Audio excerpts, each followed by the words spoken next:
The Defence Minister Peter Dutton has unveiled a new wing of the Royal Australian Air Force, the nation's first space command. It will be headed up by Air Vice-Marshal Cath Roberts. It's being described as a modest first step into Australia's military capability beyond our own atmosphere. It does follow similar measures across allied countries. The US has more than 6,000 personnel in its space force. That was first established by President Trump. Let's bring in John Blaxland, a Professor of International Security and Intelligence Studies at ANU. We know this is a big, shiny, announceable. It's sort of the next step. The government said it would happen and now it's officially launched. What does it mean beyond that? So this is a recognition of the growing significance of space to Australia writ large. We're more dependent on it for the NBN, for mass communications. We are more networked than ever. We've gone from being a web-enabled to web-dependent society, and in doing so become web vulnerable. And part of the web is actually space. And so we're seeing a proliferation of a variety of satellites that are, a lot of them increasingly under construction and control from Australia. And so we have a stake in that space. But conversely, at the same time, we're seeing China and Russia testing anti-satellite capabilities, the ability to knock out American systems in particular.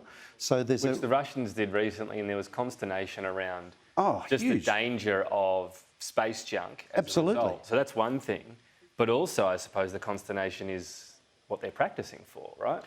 Bingo. And as we've become so dependent on satellite communications technology for our everyday life, we actually need to be thinking about how to defend that.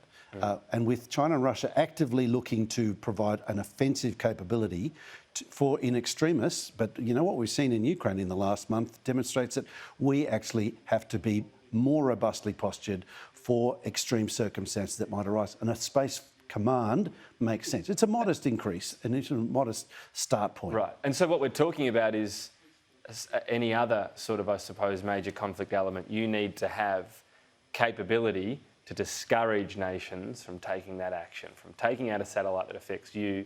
They need to know we have the same capability to do that to them. And it's a lower form of mutually assured destruction, essentially. Well, it's about deterrence. And, you know, there's a huge debate in international relations about, do you deter by doing this, or do you exacerbate the fear in your potential adversary, and do they then escalate? Look, it's a bit of chicken and the egg. The bottom line is that we've seen the escalation on the Chinese side and the Russian side. It is appropriate. It is a reasonable step for us to take to look to protect ourselves with a more robust posture with a defence. There's also just the pure weapons side of it. We've had a missile during Russia's invasion of Ukraine, fired out into the atmosphere to then come back down onto a Ukrainian target. The significance of is that just about speed, or is it about detectability as well? So ever since the V2 rocket in 1944-45, the Nazi rocket, space has been weaponised. Now, for a long time, we didn't worry about it so much, but increasingly with North Korean use of ballistic missiles, now, of course, is what's been happening in Ukraine. When you start firing ballistic missiles, it involves space. And when you think about how to respond to a ballistic missile, you have to be thinking about space as well. And that's defensive and offensive. Ukraine, just on that invasion, it's getting so brutal.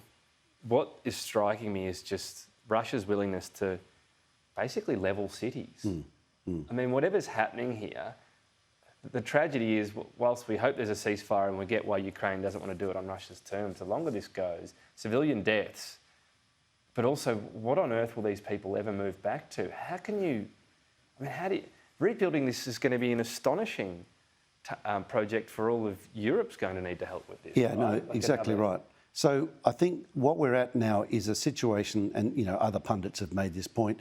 The first a couple of forays into Ukraine from Russia and Belarus failed. They fell short. They hoped to establish an overthrow of the government that failed, and the attempts, the tactics that they've used with their military force have failed as well. They're now going for the people with a view to destroy morale, to break the will of the Ukrainian people.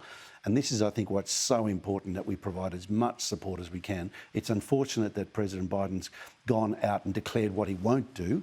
And part of the deterrent effect is actually having things up your sleeve that can potentially intimidate your adversary into not crossing a threshold. And we need to be thinking and exploring what we can do to help them. And that's with drones, that's with weapons. What we're doing, I think, is appropriate. Carefully calibrating to watch to see how the Russians respond and to see how much pain this is imposing on Russia, particularly on Putin's inner circle, and what effect it provides on, generating kind of a moment where the Russians think, well, actually, we need to call it quits. We need to find an off-ramp somewhere. And this is the thing about off-ramps. There's a big debate. Are we encouraging Russia by talking about off-ramps, or are we actually are we providing some kind of incentive to look to a way out of their very embarrassing impasse with the failure so far? Yeah, I mean, apart from the deaths and the injuries and children dying, you just think, what on earth are they going back to? Because some of these apartments, it's not just the ones that collapse. I mean, how many will be condemned? Look, anyway, one final question. Anonymous is putting out there that they're planning a huge hack on Russia. This is the hacking group. What sort of capability do they have? Is this something that can help really turn the screws on Russia? Well, Anonymous, from what I understand of it, it is growing. Its momentum and its capability is growing.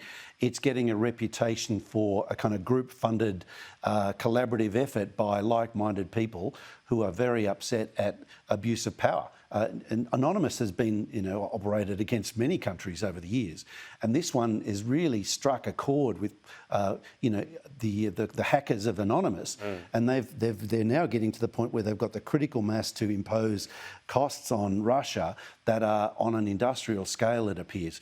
The question then is, okay, what is the knock-on effect? Does Russia then decide to go like China and establish a great firewall of Russia that basically excludes Russia from the West and from the rest of the world? Are we seeing a bifurcation of the internet and of the shared space, the international space commons, if you like? It's interesting. I mean, they've got this global army basically, and you can't really attack them because they're not one country. We'll see how that plays out. John Blaxland, thanks for your time today. Thank you.